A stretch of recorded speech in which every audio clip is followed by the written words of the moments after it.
Hi guys, I'm very excited today. We're talking about duplicates. Duplicates is a pain of any data analyst. You deal with them on a daily basis. Now, I decided to put all my experience for many years of handling data and coming across duplicates and putting something for you for about 10 minutes as a video. We're gonna talk about 4 things. 1, what they are. Number 2, how you detect them. Number 3, how you prevent them. And number 4, bonus feature, is how you count them. All right, let's get into it. Okay, what are duplicates? Well, duplicates in your data is somewhere where, you were meant to have just one row for something, and instead you have 2 or 3 or 4, however many. So it's if something is meant to be unique, but it's not, that's a duplicate. So the definition is very simple.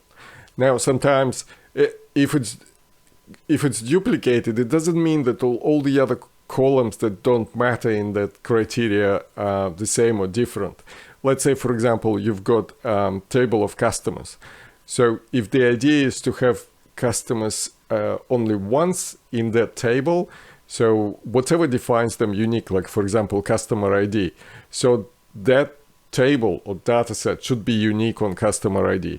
And that table might have other, 10, 15, 100 different columns. It doesn't matter what in those columns. Your criteria for customers is to have unique customer ID. And that column, customer ID, in that case, is what we typically refer to as a key. Sometimes it could be one column or several columns. Like, for example, if you don't have, say for example, you've got a database of orders. In that table, you will have a column for, say, customer ID and order date.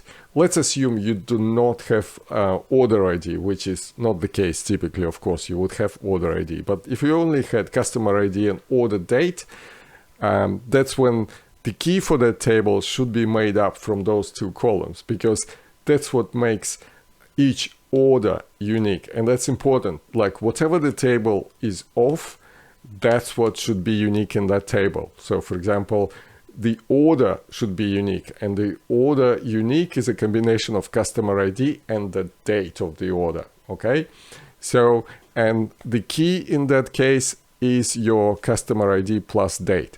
And again, it doesn't matter how many other columns there are in this table and whether they're the same or different. It's not the issue here.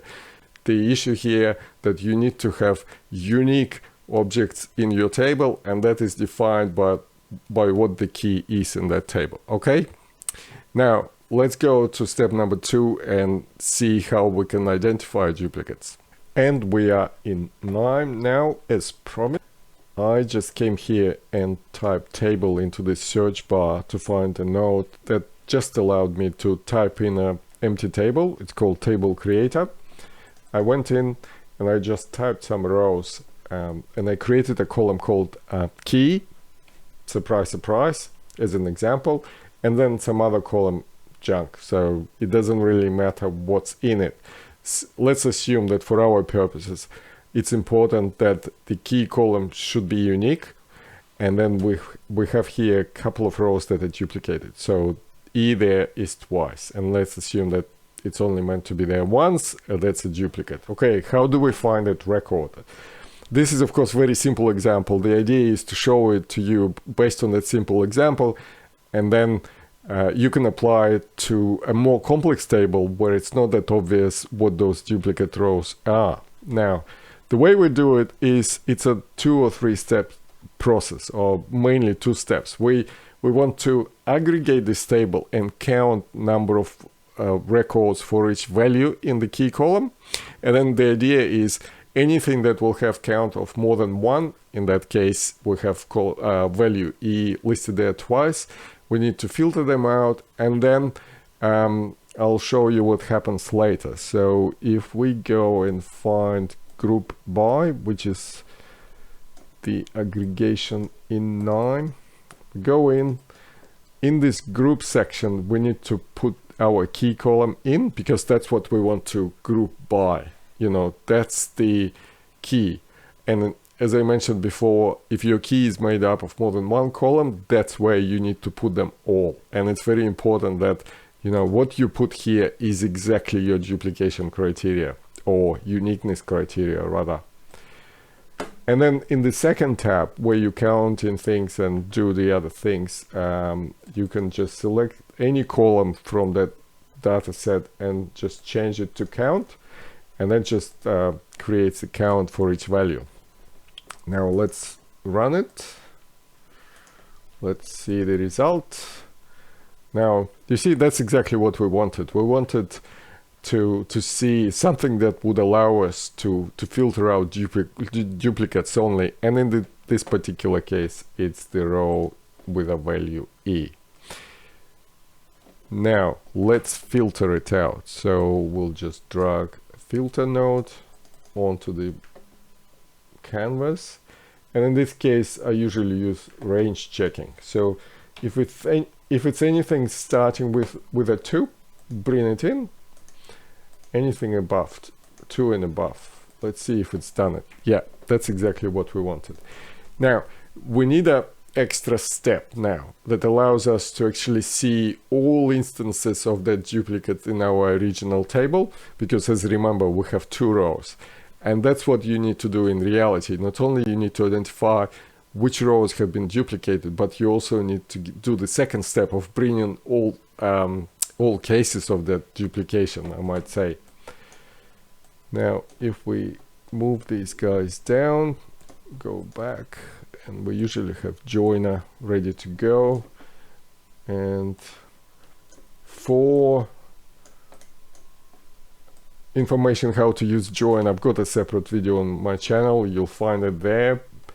Now we go in, we add joining columns, which is in this case of course the key, and we don't need to change anything in column selection. It's just very simple example in this case, and boom, what do we have here? That's the 2 instances of the duplicated row. Okay, now typically it allows you to investigate, and using values from the other columns hopefully help you figure out where they came from and how it happened. And to wrap up here, of course, to detect duplicates you need to do 2 things, although you've got 3 nodes here. Number 1, you need to aggregate and count by your key, and number 2, you need to join back to your original data set. And of course here you need to apply the filter to just go get those rows that have duplication.